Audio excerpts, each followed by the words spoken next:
It says that the Jewish people lifted up their voices and they cried and they wept that night. Why they wept? Because we're talking about the case where the spies came back from... And gave an evil report. Right, they gave an evil report, and what did they say? They said, wow, there's giants over there, and they said the people are dying over there, and then what happens is they came back and everyone started to cry. So the Midrash Rabbah, I got a copy of this here, the Midrash Rabbah says like this, oh, you guys are going to cry? You guys are crying?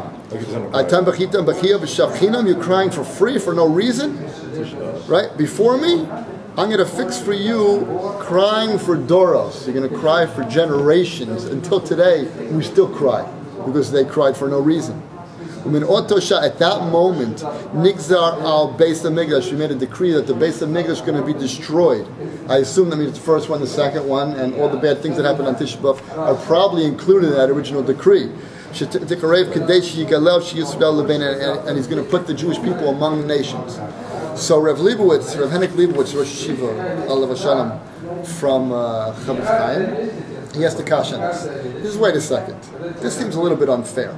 I mean, the Jewish people, it's true, they're in the midbar there. And it comes back, they're about to go into Eretz Yisrael, and comes back some of the greatest people of the generation to tell them, listen, it's really bad. This is bad news what's happening. Everybody is dying over there, and there's plagues over there, and they're giants, and there's no way we're not going to make it. We're going to die. Scared the wits out. Right, scared the wits out of them. Isn't it a normal reaction for the Jewish people to start crying?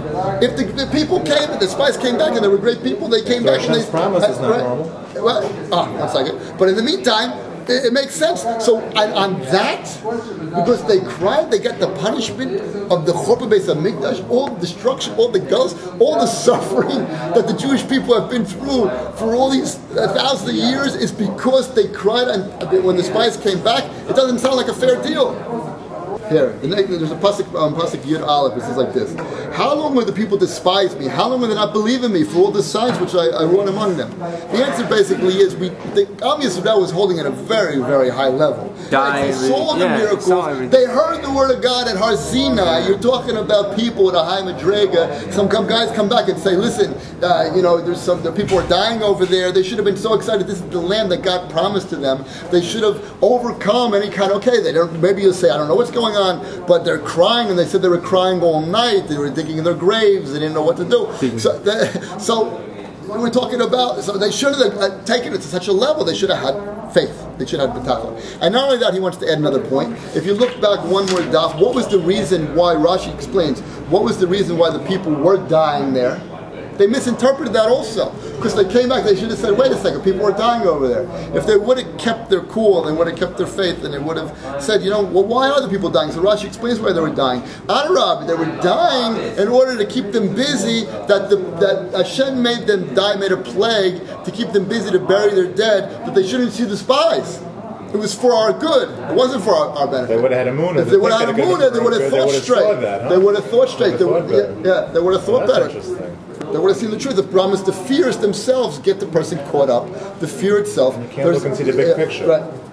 There's a Gemara in Shavuos that says like this: Rabbi Yeshua ben Levi Omer Lahu Lahani Kari Ganai.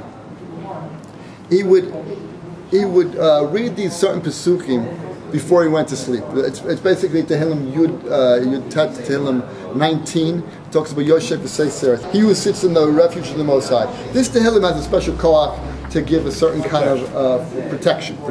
We all say so we say that protection before we go to sleep. Comes along the Gemara and says, how can he do this? How can he do such a thing?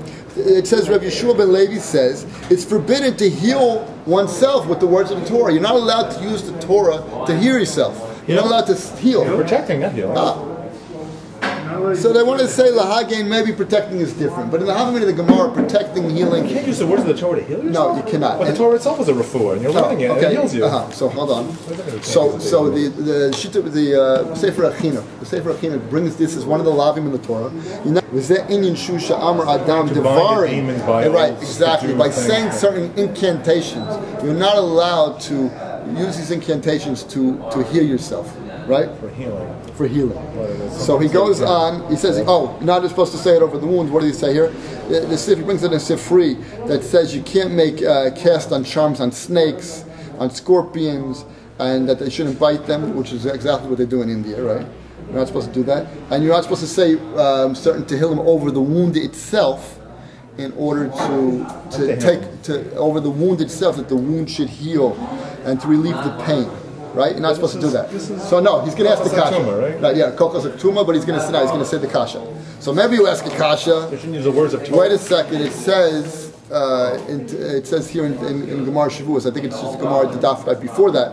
That says you're allowed to say this pasuk Yutet Yoshev B'Selsa, the one who dwells on high, to do what? To provide protection from harm. If the dog's going to bite, you say the pasuk about the dogs. Right? Oh, so you see, like, it's very similar. You see, the kasha basically is. Exactly. One can you when you get. Asur l'lis rapeh b'divrei Torah. It's forbidden to hear yourself with words of Torah. But we see other times you're allowed to use words of Torah to protect yourself.